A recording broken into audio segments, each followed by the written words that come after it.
नमस्कार, मी पंजाब डक्स आणि मी माझ्या शेतामध्ये या ठिकाणाहून खास करून महाराष्ट्रातल्या शेतकऱ्याला परत अंदाज देणार आहे। सोलापूर जिल्हा आणि त्याच्यानंतर धाराशिव लातूर जिल्ह्यातल्या शेतकऱ्याचे फोन आले, आमच्याकडे अद्यापही पाऊस नाही। तर सोलापूर जिल्हा, सांगली जिल्हा, आटपाडी हे पंढरपूर आणि लातूर धाराशिव त्या जिल्ह्यातल्या शेतकऱ्याला सांगू इच्छितो म्हणजे ह्या 3 दिवसामध्ये तुमच्याकडे पाऊस येणार आहे म्हणून हा अंदाज लक्षात यायचा। तर त्याच्यानंतर म्हणजे हे पाऊस काय होईल हे तुम्हाला 2-3 दिवस पडेल, त्याच्यानंतर मग थोडा रिमझिम स्वरूपाचा असा काही येत नाही म्हणून तुम्ही अंदाज लक्षात। पण राज्यात मात्र 1 जुलैपासून ते म्हणजे जुलैच्या पहिल्या आठवड्यात मात्र राज्यात काही काही ठिकाणी धुमाकूळ पाऊस घालणार आहे, जोरदार पाऊस पडणार आहे। त्याच्यामुळे सर्वप्रथम मुंबईकर, पुणेकर, अकोले, अहिल्यानगर, संगमनेर, ओझर ह्या पट्ट्यातल्या नाशिक, नंदुरबार, धुळे, जळगाव ह्या शेतकऱ्यांनी काळजी घेण्याची गरज आहे। कारण की जुलैच्या पहिल्या आठवड्यात मुंबईकडे देखील मुसळधार पाऊस पडणार आहे, काही ठिकाणी अतिवृष्टी होईल म्हणून हे देखील सर्व शेतकऱ्यांनी लक्षात येतं। त्याच्यानंतर संगमनेर, अकोला, त्याच्यानंतर शिर्डी, राहता, कोपरगाव, वैजापूर, गंगापूर, त्याच्यानंतर इकडं फुलंब्री ह्या पट्ट्यामध्ये देखील काय होणार आहे ते जुलैच्या पहिल्या आठवड्यात मात्र त्यांच्याकडे मात्र मुसळधार पाऊस पडणार आहे म्हणून हा त्या अंदाज त्यांनी लक्षात येतात। नंदुरबार जिल्ह्यातले शेतकऱ्याचे फोन आले, नंदुरबार, धुळे जिल्हा, तर की आमच्या भागामध्ये काही जिल्ह्यात पाऊस पडला आणि काहीकडे राहायचं। तर नंदुरबार, धुळे आणि उत्तर महाराष्ट्रातल्या शेतकऱ्याला तुम्हाला एक सांगू इच्छितो, तुमच्याकडं पाऊस लेट येणार आहे पण तुमचं मात्र चांगलंच करून जाणार आहे।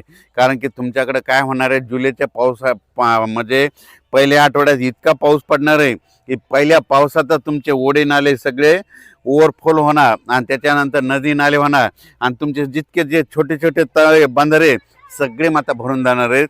म्हणून हे अंदाज उत्तर महाराष्ट्रातल्या नंदुरबार जिल्हा, धुळे जिल्हा, जळगाव जिल्हा, नाशिक जिल्हा, दिंडोरी ह्या परिसरातील लोकांनी, त्याच्यानंतर गुजरातच्या बॉर्डरच्या कडेच्या शेतकऱ्यांनी हा अंदाज लक्षात। त्याच्यानंतर मराठवाड्यातल्या शेतकऱ्याला सांगू इच्छितो, मराठवाड्यामध्ये परभणी जिल्हा, बीड जिल्हा, लातूर जिल्हा, हिंगोली जिल्हा, नांदेड जिल्हा, संभाजीनगर आणि जालना जिल्हा, मराठवाड्यात आज देखील रात्रीच्याला पाऊस आहे। दररोज वेगवेगळ्या भागात, वेगवेगळ्या गावात, वेगवेगळ्या तालुक्यात असा दररोज वेगवेगळा भाग पकडत असा पाऊस पडणार आहे म्हणून मराठवाड्यातल्या शेतकऱ्यांनी हे अंदाज लक्षात घ्यायचा। विदर्भातल्या शेतकऱ्याला सांगू इच्छितो, विदर्भामध्ये 27 पासून ते 8 जुलैपर्यंत चांगला दररोज वेगवेगळ्या भागात जोराचा पाऊस पडणार आहे। ज्या भागात वंचित राहिला त्या भागात देखील ह्या 8 ते 10 दिवसात पडून जाणार आहे। म्हणून ज्यांची पेरणी ईदवर ओल असेल ते विदर्भातल्या वर्धा जिल्हा, नागपूर जिल्हा, भंडारा जिल्हा, यवतमाळ जिल्हा, वाशिम जिल्हा, हिंगोली जिल्हा, अकोला जिल्हा, अमरावती जिल्हा, बुलढाणा जिल्हा, त्या शेतकऱ्यांनी काय करायचं, जमिनीत ओल झाली तर तुम्ही तुमची पेरणीची काळजी करून टाकण्यास काही हरकत नाही म्हणून हेच देखील विदर्भातल्या शेतकऱ्यांनी लक्षात घ्यायचं।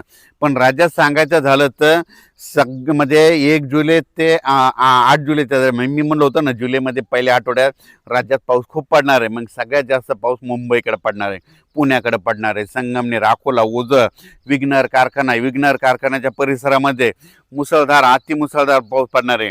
त्याच्यानंतर अहिल्यानगरचे जे वरचे धरण आहेत, निळवंडे धरण झालं, गंगापूरचं धरण झालं, म्हणजे जे कॅचमेंट एरियामधले म्हणजे उत्तर महाराष्ट्राकडे काय होणार आहे, जुलैच्या पहिल्या पावसाळ्यात खूप पाऊस पडणार आहे, त्याच्यामुळे नदीला पूर येणार आहे, त्याच्यामुळे बऱ्याच मोठ्या धरणामध्ये आवक यायला सुरुवात येणार आहे म्हणून हा अंदाज सर्व शेतकऱ्यांनी लक्षात घ्यायचा। शेतकऱ्याला सांगू इच्छितो, शेतकऱ्यांनी ज्या भागात अद्यापही पाऊस आलेला नाही, 28, 29, 30 ह्या 4 दिवसात येईल, पण त्याच्यामधून जर काही गावावर जर उरले तर 1 जुलै ते 8 जुलैमध्ये पाऊस पडणार आहे, त्या शेतकऱ्याची पेरणी होणार आहे।